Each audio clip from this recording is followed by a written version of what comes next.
नमस्कार, उत्तराखंड का एक खास बुलेटिन देख रहे हैं आप और मैं हूं आपके साथ शिवन शर्मा। तो चलिए बिना किसी देरी के शुरुआत करेंगे इस बुलेटिन की। चार धाम यात्रा से जुड़ी राहत भरी खबर सामने आई है। शासन ने आज से केदारनाथ और बद्रीनाथ धाम की यात्रा फिर से शुरू कर दी है। मौसम में सुधार और मार्गों की स्थिति सामान्य होने के बाद ये निर्णय लिया गया। दोनों धामों के लिए ऑनलाइन पंजीकरण की प्रक्रिया भी आज से शुरू हो गई है, ताकि श्रद्धालु सुरक्षित और व्यवस्थित तरीके से दर्शन कर सकें। वहीं गंगोत्री और यमुनोत्री धाम के रास्तों पर अभी हालात पूरी तरीके से सामान्य नहीं हुए हैं, इसीलिए वहां पर यात्रा बहाल करने में कुछ समय लग सकता है। प्रशासन ने श्रद्धालुओं से धैर्य रखने और आधिकारिक अपडेट पर भरोसा रखने की अपील की है। तो एक अच्छी खबर, एक बहुत ही दिल को सुकून देने वाली खबर है और श्रद्धालुओं के लिए अच्छी खबर है, जहां पर चार धाम यात्रा की अब शुरुआत हो चुकी है। अब तमाम श्रद्धालु जो है वो केदारनाथ जा पाएंगे और बद्रीनाथ धाम के भी दर्शन करने के लिए पहुंच पाएंगे। शिव नारायण हमारे साथ ज्वाइन कर चुके हैं, हमारे संवाददाता उत्तराखंड से। शिव, आपसे जानना चाहूंगी, जहां पर प्रशासन की तरफ से ऐलान कर दिया गया है कि केदारनाथ और बद्रीनाथ जाने वाले जो श्रद्धालु हैं उनके लिए अब कपाट जो है वो खुले रहेंगे, लेकिन गंगोत्री और यमुनोत्री के धाम अभी फिलहाल बंद रहेंगे। वहां पर कितने दिन लग सकते हैं काम जल्दी से जल्दी खत्म होने के लिए? देखिए, मैं बताना चाहूँगा जिस तरीके से बीच में यात्रा को रोकना पड़ा और आपदाओं का दौर चलता रहा जब से मानसून हुआ है, तो कई बार मौसम को देखते हुए जो यात्रा थी वो स्थगित करनी पड़ी थी, श्रद्धालुओं को देखते हुए कि किसी को कोई परेशानी ना हो, परेशानी का सामना ना करना पड़े।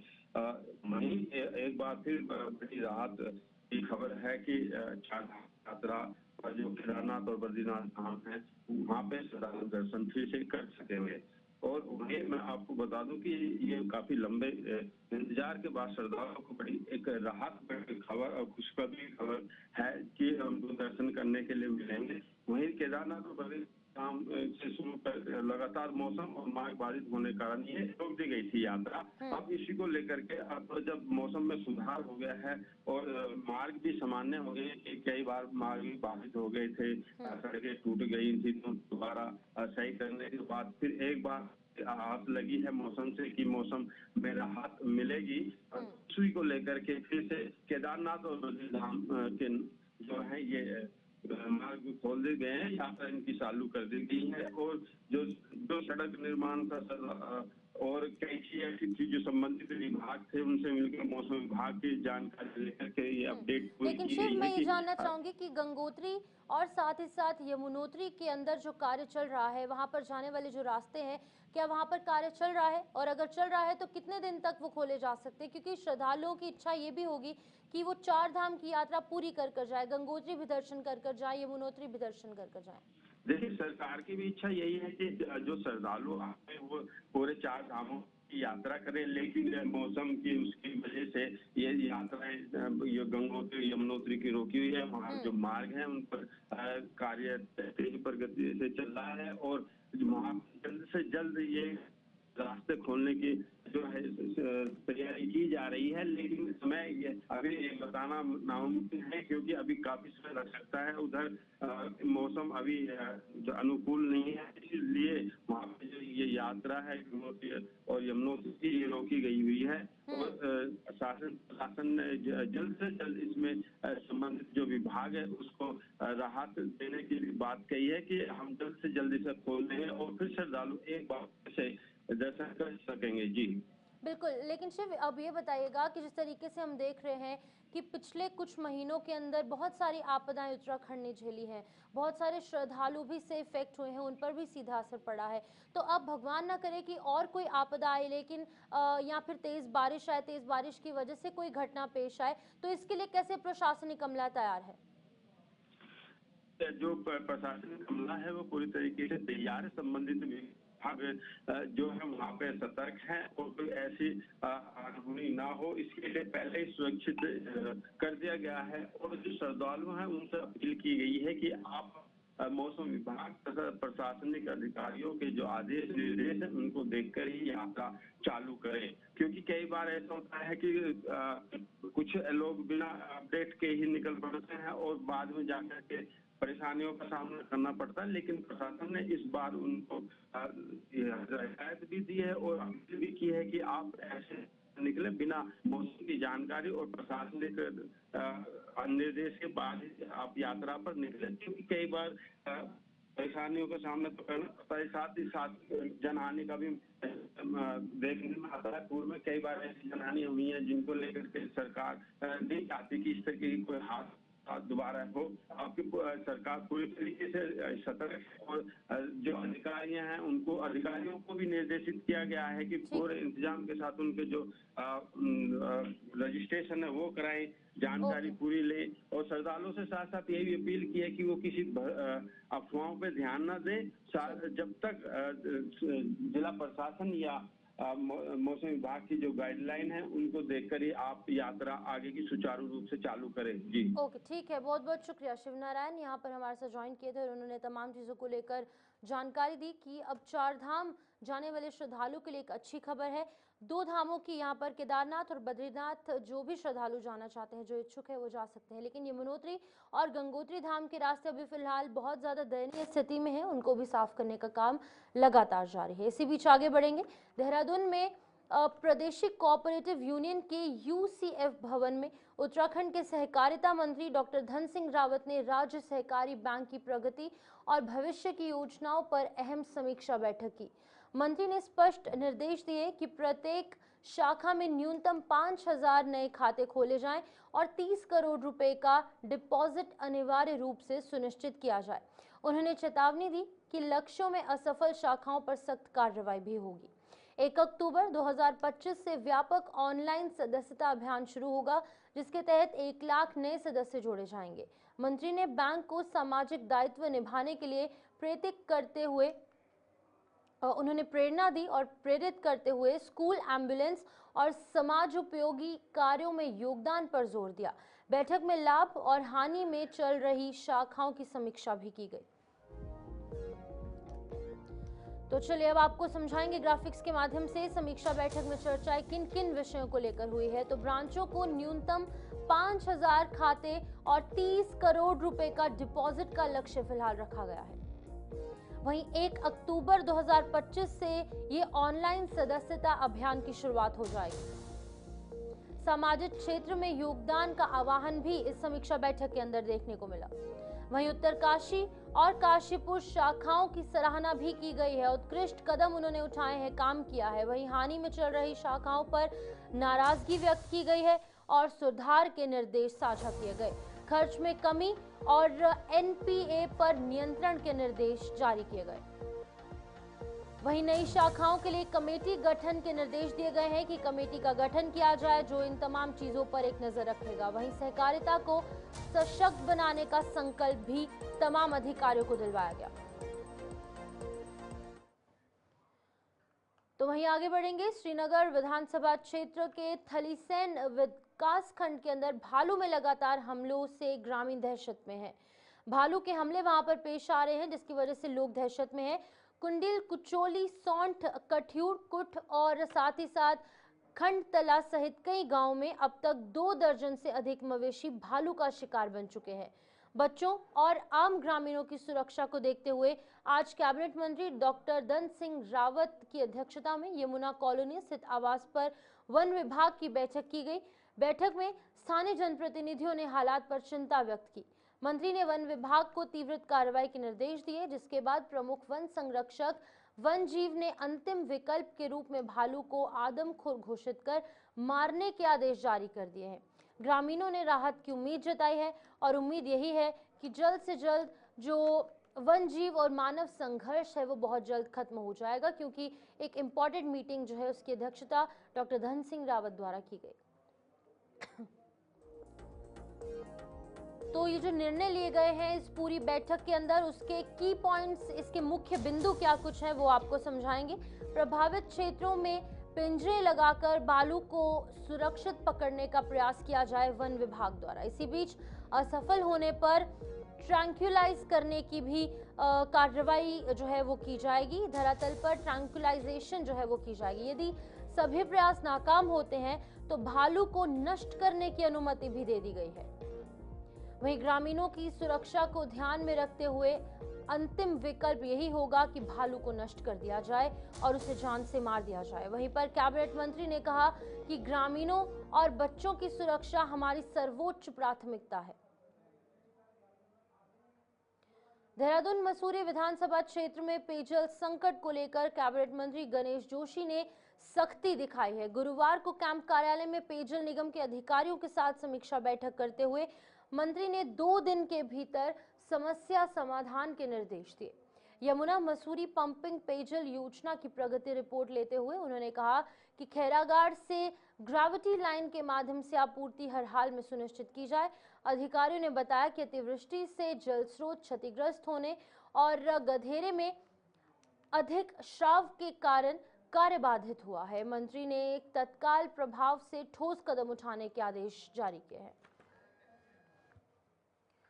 वहीं उत्तराखंड सरकार ने स्वास्थ्य सेवाओं को मजबूत करने के दिशा के अंदर कई कदम उठाए हैं। चिकित्सा, स्वास्थ्य और परिवार कल्याण विभाग के अंतर्गत हाल ही में चयनित 220 नए चिकित्सकों को पहली तैनाती दे दी गई है। विशेष तौर पर इन्हें राज्य के पर्वतीय और दूरस्थ क्षेत्रों की चिकित्सा इकाइयों में भेजा गया है, जहां पर वर्षों से पद रिक्त चल रहे थे। मंत्री धन सिंह रावत के अनुसार ये पहल सुदूरवर्ती इलाकों में गुणवत्तापूर्ण उपचार सुनिश्चित करेगी, जिससे कि स्थानीय लोगों को अपने नजदीकी केंद्र पर ही स्वास्थ्य सुविधा मिलेगी। सरकार का लक्ष्य है अंतिम गांव तक स्वास्थ्य सेवाओं की पहुंच। वहीं उत्तराखंड में अतिवृष्टि से किसानों को भारी नुकसान झेलना पड़ा है। वहीं कृषि और जो कृषक कल्याण मंत्री हैं गणेश जोशी, उन्होंने कैंप कार्यालय में कृषि और उद्यान विभाग के अधिकारियों के साथ समीक्षा बैठक की और फसलों की क्षति का विस्तृत ब्यौरा लिया। मंत्री ने निर्देश दिए कि प्रभावित क्षेत्रों का नियमित सर्वे कर प्रतिदिन रिपोर्ट मंत्रालय को भेजी जाए तथा भारत सरकार के मानकों के उनके अनुसार शीघ्र कागजी कार्रवाई पूरी कर किसानों को मुआवजा उपलब्ध करवाया जाए। अधिकारियों के अनुसार औद्यानिक फसलों के अंदर 12,272 हेक्टेयर से अधिक क्षेत्र में नुकसान हुआ है, जबकि कृषि फसलों को 339 हेक्टेयर के अंदर क्षति पहुंची है। राष्ट्रीय शिक्षा नीति 2020 के तहत तैयार राज्य पाठ्यचर्या को स्टाफ राज्य स्तरीय टास्क फोर्स ने हरी झंडी दे दी है।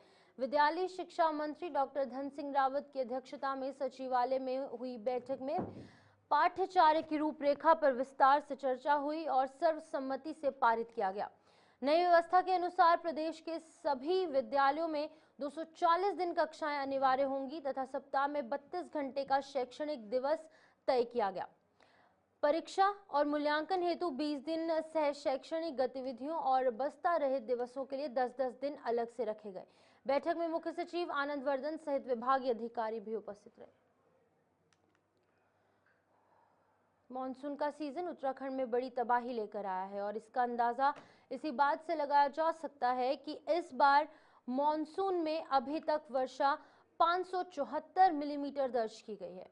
आपदा प्रबंधन सचिव का कहना है कि 2010 से लेकर अभी तक इतनी अधिक मात्रा में वर्षा कभी दर्ज नहीं की गई, क्योंकि इससे प्रदेश में जान और माल का भारी नुकसान हुआ। वहीं पर इसलिए अब केंद्र को 5,700 करोड़ का अनुमानित मसौदा भेजा गया है। देखिए, जो जनहानि हुई है आपदा में, जैसा कि हमने बताया कि विगत वर्षों की तुलना में इस वर्ष बरसात ज़्यादा हुई है। लगभग 574 मिलीमीटर बरसात हुई है। औसतन 2010 से मेरे पास आंकड़े हैं, अभी रेडी आंकड़े हैं 2010 से 2025 तक का। कभी 300 मिलीमीटर, कभी 320 मिलीमीटर, कभी 400 मिलीमीटर, कभी 325, 350, इस तरह से रहा। 574 कभी नहीं पहुंचा है। इसके पहले का भी देखें तो वो भी बहुत ज़्यादा नहीं है। 2010 से 2025 के बीच में कभी इतनी बरसात नहीं हुई है। तो बरसात ज़्यादा होने के कारण राज्य में नुकसान बहुत ज़्यादा हुआ है। इस वर्ष प्राकृतिक आपदा से लगभग 79 कुल मृत्यु हुई है अब तक। करीब 115 लोग घायल हुए हैं। कुछ लोग मिसिंग चल रहे हैं, जिनकी संख्या लगभग 90 है। हालांकि इसमें से जैसे कुछ आंकड़े थे मिसिंग के, कुछ लोग हम दिखा रहे थे कि वो पौड़ी में भी मिसिंग दिखाई जा रहे थे और उत्तरकाशी में मिसिंग दिखाए जा रहे थे। बाद में जब दोनों को हमने मिलाया तो देखा कि वो कॉमन थे। तो ये संख्या घटेगी। अभी संख्या इतनी है, इसमें से कुछ लोग ऐसे हैं जिनका कोई प्रूफ नहीं है, लोगों ने अंदाज लगाया कि ये उसका कोई कॉन्टेक्ट नंबर था, पाया जाता कहीं, तो किसी की भावना गलत नहीं होता है। फिर जांच करने के बाद एक्चुअल स्थिति सामने आएगी। इसके अलावा जो हमारे पशुओं की हानि हुई है 3,900 पशु छोटे बड़े हमारे नुकसान हुए हैं, और पक्का हाउसेज हमारे 238 के आसपास कुल नुकसान हुआ है।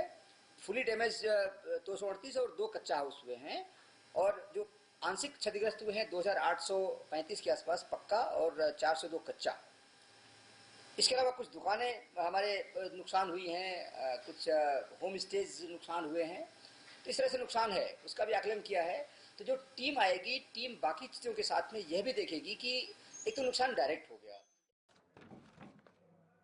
उत्तरकाशी जिले की बड़कोट तहसील के स्यानाचट्टी क्षेत्र में गड़गाड़ गदेरे से आया मलबा यमुना नदी का मार्ग आशंकी तौर से बाधित कर अस्थायी झील का रूप ले आया।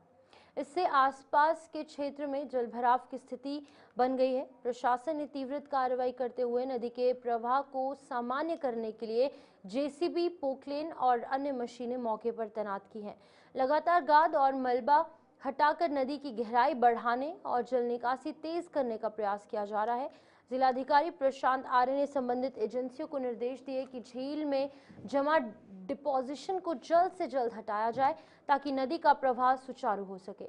वर्तमान में नदी का जलस्तर स्यानाचट्टी पुल से नीचे है और स्थिति नियंत्रण में बताई जा रही है।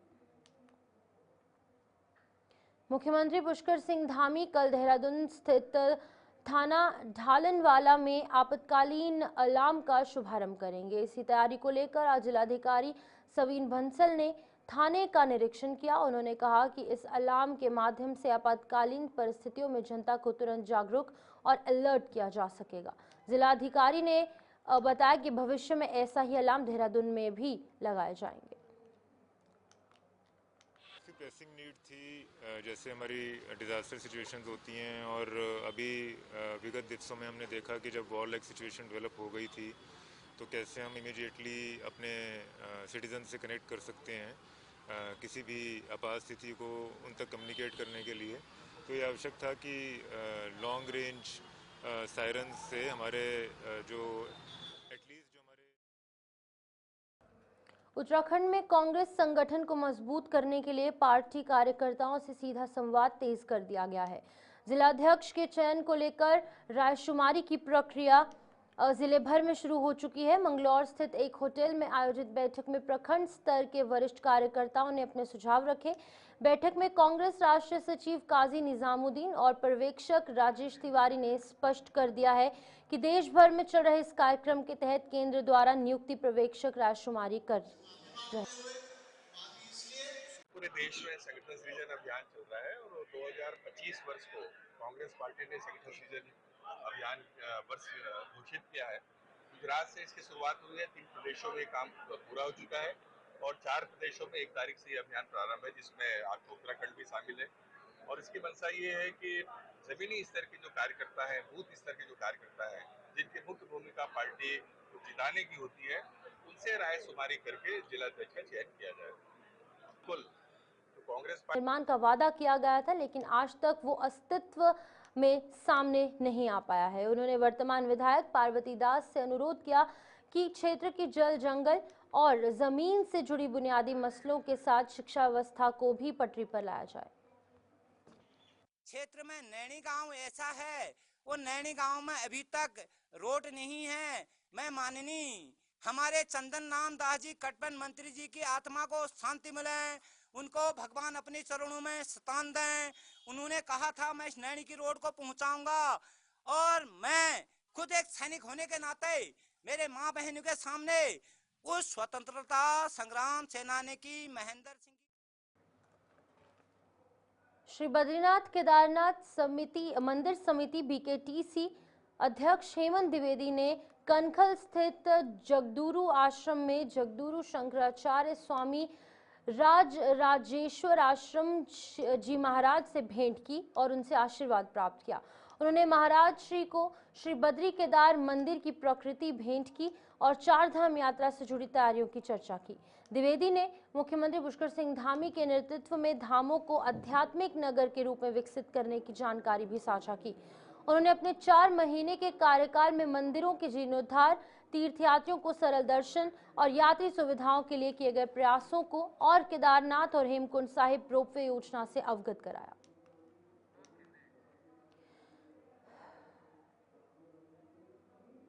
देहरादून के अशोका स्पा एंड रिजॉर्ट एनक्लेवमेंट टाउन में केदार बियॉन्ड क्रिएशंस केबीसी द्वारा आयोजित क्रिएटर्स मीट 2025 उत्साहपूर्वक संपन्न हुआ। कार्यक्रम में उत्तराखंड के प्रमुख सोशल मीडिया क्रिएटर्स, ब्रांड प्रतिनिधि और डिजिटल इंडस्ट्री से जुड़े लोग बड़ी संख्या में शामिल हुए। मुख्य अतिथि श्री नितिन उपाध्याय और विशेष अतिथि श्री भरत कुकरेती रहे यहाँ पर और आयोजन का संचालन केबीसी संस्थापकों दिव्या सिंह मेहरा और संजीव मेहरा ने किया। मुख्य आकर्षण रहा panel discussion, politics, brands, entertainment, digital PR और इन्फ्लुएंसर्स की बदलती भूमिका, जिसमें कि कई नामी क्रिएटर्स और उद्यमी ने विचार साझा किए। कार्यक्रम में उत्तराखंड के टॉप 10 क्रिएटर्स को सम्मानित किया गया और मुख्य अतिथि ने कहा कि इन्फ्लुएंसर्स समाज में सकारात्मक बदलाव लाने की ताकत रखते हैं। देहरादून जिला पंचायत में नए नेतृत्व की शुरुआत हो चुकी है। शुक्रवार को नव निर्वाचित अध्यक्ष सुखविंदर कौर, उपाध्यक्ष अभिषेक सिंह और जिला पंचायत के अन्य सदस्यों ने पद और गोपनीयता की शपथ ली। जिलाधिकारी सवीन बंसल ने अध्यक्ष को शपथ दिलाई, जिसके बाद उपाध्यक्ष और सभी सदस्यों ने शपथ ग्रहण की। इस अवसर पर पूर्व मुख्यमंत्री हरीश रावत, नेता प्रतिपक्ष यशपाल आर्य और कई बड़े लोग उपस्थित रहे।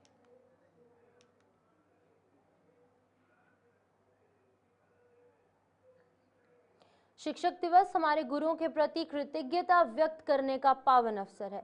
ये दिन भारत रत्न डॉक्टर सर्वपल्ली राधाकृष्णन की जयंती पर मनाया जाता है, जिन्होंने शिक्षा को केवल जीविकापार्जन का साधन नहीं बल्कि आत्म विकास और राष्ट्र निर्माण का आधार बताया। डॉक्टर राधाकृष्णन के विचार आज भी प्रेरणा स्रोत हैं कि शिक्षा और शिक्षक केवल ज्ञान ही नहीं बल्कि नैतिकता, संवेदनशीलता और जिम्मेदारी का संचार भी करें। स्वामी चिदानंद सरस्वती जी के अनुसार गुरु जीवन का अंधकार मिटाकर ज्ञान का दीप जलाते हैं। राष्ट्र की प्रगति कक्षाओं और शिक्षाओं के साथ होकर गुजरती है और इस दिवस पर हम सभी शिक्षकों को नमन करते हुए उनका आभार व्यक्त करते हैं। हरिद्वार के ज्वालापुर क्षेत्र में लगे गुघाल मेले में लापरवाही का बड़ा मामला सामने आया। झूला टूटने से 2 मासूम बच्चे गंभीर रूप से घायल हो गए, जिसके बाद मेले में अफरा तफरी मच गई। चौंकाने वाली बात रही कि इस हादसे के अंदर लगभग 30 मिनट बाद पुलिस और प्रशासन को इसकी जानकारी नहीं मिली। घायल बच्चे को परिजनों ने झूले की तकनीकी खराबी और संचालक की लापरवाही का आरोप लगाया।